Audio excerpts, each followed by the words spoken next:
Chapter 15. A Visit to the Caterpillar Bush. Early the next morning, Red slipped out of the castle before her mother could rope her into tea ceremony planning. It wasn't until she was making her way down the forest path that she realized she didn't have the slightest idea where Chester lived. But she followed the direction he usually walked until she came to a little village of tree houses.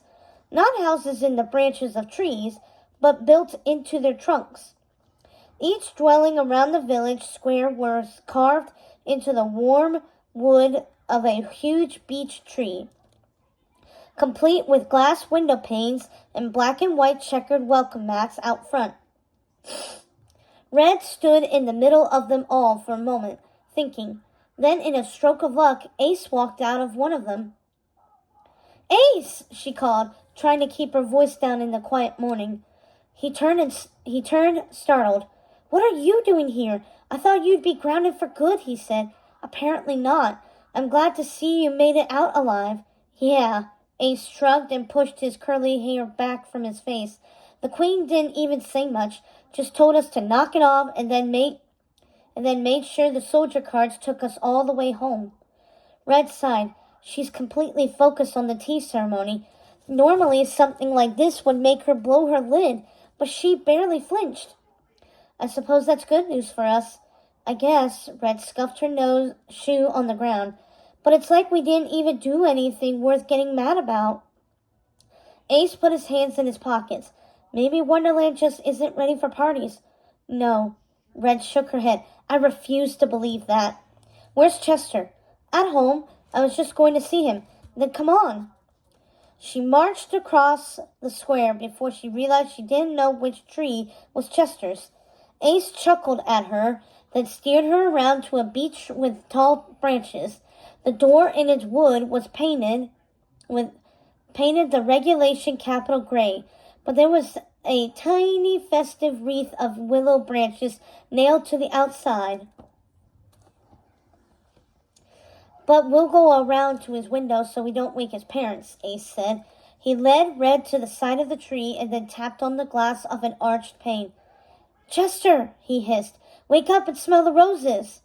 A sleepy-looking Chester pushed the window open in response, scratching an unruly head of hair, but when he saw Red, his eyes flew open.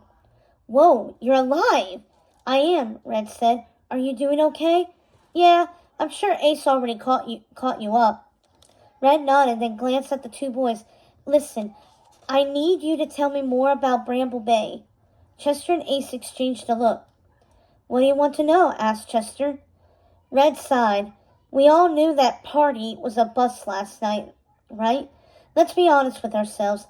There was hardly anything for the guards to break up. We tried our best, but we just don't really know how to do it." Ace winced but nodded. "And I think," Red continued slowly, "that everyone being afraid of the Queen of Hearts doesn't help. We're all too set in our ways. We're scared of what will happen if we rock the boat. I might not speak for everyone, but I'll admit it. Even I'm having a hard time shaking off everything I was taught as a kid." "Sure," said Chester, "but what does this have to do with Bramble Bay?" "You said things were different up there." "Different how?" "Because it seems like anything that differs from the way the regions closer to the castle are run would be good news for us. And in my lessons with Tweet and Dora, they made some similar comments." "What exactly did you mean, Chester?" Chester sighed. "I didn't want to say anything when we first met, but you've definitely earned my trust. Red, how does your mom feel about the sea?" Red blinked. She hates it." "Why?" "She can't control it. She thinks the salt and the sand are itchy and messy. She hates the fish smell." I could go on. "How often does she go there?" Chester pressed, his voice very low. "Pretty much never." Red glanced at Ace, wondering what this was about, but he only shrugged. "And I haven't been either." "Well," Chester placed his fingers together, "it's sort of an open secret that Bramble Bay does its own thing when it comes to your mother's laws." "What? How?" It's hard to say exactly, said Chester. I've never been, and even though that's where my parents grew up, everyone stays pretty vague about it. But since your mother never goes there, I think the idea is that they can get away with a lot more. Okay, Red said, her heart beginning to beat a little faster. The news was exactly what she'd been hoping for. Did you know about this? She asked, looking at Jace. A little, Ace said, but I'd be really surprised if anyone in the capital knew about it. I've only heard bits and pieces myself. They have to be really careful. If the Queen knew, she'd shut it down, said Chester. Can we go? Red couldn't hold it in any longer. She needed to see this place, and the more she heard about it, the sooner she wanted to leave. Chester sucked a breath of air in through his teeth.